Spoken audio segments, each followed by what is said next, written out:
There are moments in life when everything around you slows down, like the whole world suddenly decides to catch its breath. The noise fades, the lights dim, the crowds disappear in a soft blur, and it's just you, standing there with a truth you can't outrun. I had one of those moments not too long ago, a moment that reached inside me and held me still, because for years I truly believed I understood the shape of good and evil. I thought I knew what winning meant, what losing looked like, what strength felt like. I thought I had a grip on it all. Life, purpose, the tug of war between our higher calling and our human flaws. But life has a way of humbling you when you least expect it. And this time, the lesson came from a place I never thought I'd be looking. It started with a single question, one question that walked with me through the day, followed me into my thoughts, and kept tapping on the back of my mind like it was asking to be let in. Why does Islam call Satan the greatest loser? That word, loser. Out of every word in the language, why choose that one? Why not greatest enemy, greatest rebel, greatest villain? Why the word that stings the ego more than any other? I tried brushing off the question at first, but it didn't let me go. It sat heavy in my chest, like a stone dropped into still water, sending ripples through every thought I had. I couldn't ignore it, so I started looking, reading, listening, learning from people who carried a quiet kind of certainty in their voices. And that's when I stumbled on a story, one I had heard echoes of before but never truly understood until that moment. A story Islam tells with a kind of clarity that shakes you, not with fear, but with honesty. It didn't start with fire and pitchforks. It didn't start in darkness. It started in the presence of God, a moment of honor, a moment of command, a moment where every being created from light bowed in obedience, not to worship Adam, but to obey the one who created them all, except for one. A being made of fire, old in knowledge, strong in will, gifted in ways that should have humbled him. But he stood still when others bowed, not because he didn't hear the command, not because he didn't understand it, but because his pride whispered a poison into his heart. I am better than him. Those 5 words changed everything. Those 5 words turned honor into humiliation. Those 5 words became the seed of every downfall that would come after. I remember feeling something tighten in my chest when I read that, because it wasn't a grand evil that caused his fall. It wasn't some monstrous act or violent rebellion. It was arrogance, plain, simple, unglamorous. A seed I'd seen in myself more times than I wanted to admit. A seed I'd seen in the world, in people, in decisions that destroyed homes, friendships, marriages, careers. A seed that grows quietly until it suffocates everything good around it. Islam teaches that Satan didn't fall. He threw himself down by choosing pride over humility, ego over obedience, self-importance over truth. And in that moment, he didn't just lose paradise. He lost something far more precious.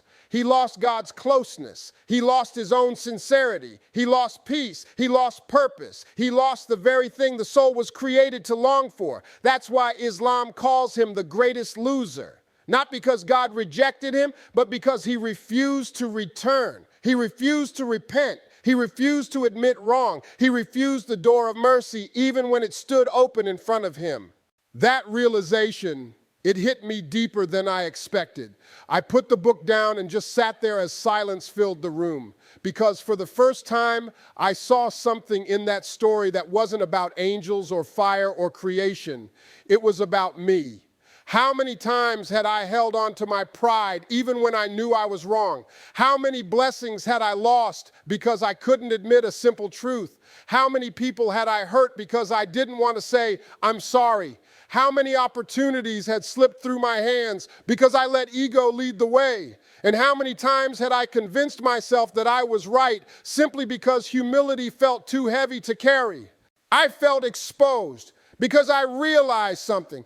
Arrogance doesn't always look like lifting your chin or raising your voice. Sometimes it's quiet. Sometimes it's concealed behind excuses, behind defensiveness, behind the fear of being vulnerable. Sometimes arrogance wears the mask of strength when really it's just weakness in disguise. Islam teaches that mistakes don't make you a loser. Falling doesn't make you a failure. Humans sin every day, every hour, and God forgives again and again. What What makes someone a loser is refusing to turn back, refusing to take responsibility, refusing to soften the heart. That was the dagger in the story, not the fall, the refusal to rise. And suddenly the word loser didn't sound childish or insulting anymore. It sounded like a warning, a mirror held up to the soul, a reminder that arrogance is the single most dangerous thing you can carry because it can cost you everything without you even noticing until it's too late. I kept thinking about that, seeing it everywhere. In conversations where no one wants to be the first to apologize, in marriages where silence becomes a wall because no one wants to step down, in friendships where ego becomes the distance between two hearts that were once close, in society where being right matters more than being true. We reward pride. We celebrate stubbornness. We treat humility like weakness. But in the teachings I was reading, humility wasn't a weakness. It was the doorway to peace. Islam says the strongest person isn't the one who can fight others. It's the one who can conquer themselves, their temper, their ego, their impulses, their pride. And the more I reflected, the more I realized how rare that strength truly is, how rare it is to find someone who can lower their head without lowering their worth, someone who can admit fault and still stand tall, someone who can say, I was wrong, and feel freer, not smaller. I started to see how the story wasn't ancient. It was present. It was modern. It was in the world around me. It was in me. Every time I had argued just to win, every time I had spoken louder just to drown out that small voice inside saying, you're not being fair, every time my pride cost me something I didn't realize I valued until it was gone. And then the lesson unfolded even more. Arrogance doesn't just blind you, it deafens you. It silences the voice of wisdom. It shuts out guidance. It makes you believe you don't need help, don't need counsel, don't need correction. It makes you forget the very one who created you. That was the beginning of the fall, forgetting who you are and who made you. I sat with that story for days. It followed me into quiet moments, into pauses between conversations, into the stillness of the night. And slowly, it began to shape new truths in my heart. That greatness isn't found in the chest that swells, but in the heart that bows. That humility isn't about lowering yourself. It's about raising your soul. That admitting you're wrong doesn't make you smaller. It makes you human. And that losing your pride is nowhere near as painful as losing your peace. I began to notice how the world teaches the opposite. The world tells you to build a throne out of ego, to sit high, to stay untouchable, to never bend. But the teachings I was reading told a different story, a story where the highest people were the humblest, where the strongest hearts were the softest, where the most honored souls were the ones who bowed in sincerity. And somewhere in those reflections, I found three truths that landed in my heart like anchors. Arrogance builds a throne, but humility builds a home. Pride separates you from people, but humility brings you back to God. The greatest loser isn't the one who falls. It's the one who refuses to learn. Those lines became reminders I carried with me, like small lanterns lighting corners of my mind I'd ignored for too long.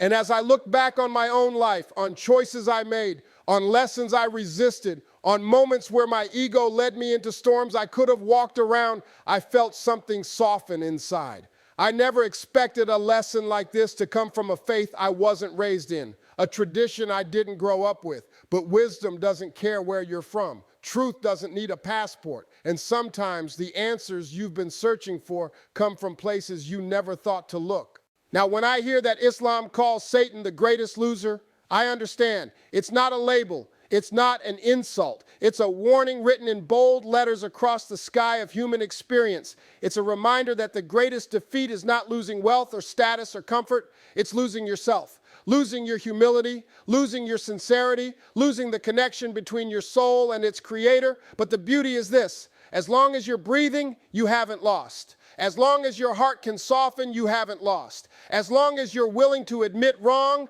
to seek forgiveness, to bow your head and lift your soul, you haven't lost. And that realization felt like an invitation to quiet the ego, to soften the heart, to humble myself in moments where pride would normally take the lead, to choose sincerity over stubbornness, to step towards something peaceful, something healing, something higher. In that silence, in that stillness, I felt a gentle truth settle into place. That winning in this life isn't about power. It's not about being right. It's not about elevating yourself above others. Winning is about keeping your soul intact, keeping your heart soft, keeping your connection to God alive. Because the greatest loser isn't the one who falls from grace. It's the one who walks away from it. And as I sit with this lesson, I find myself grateful. Grateful for the question that wouldn't leave me alone. Grateful for the story that humbled me. Grateful for the wisdom that reached across cultures, beliefs, and backgrounds to meet me exactly where I stood. I understand now, and I carry it quietly, gently, like a reminder written not on paper, but on the inside of my spirit. A reminder that the ego is loud, but truth is soft. And that if you're willing to listen, there's a better way forward waiting for you. Always.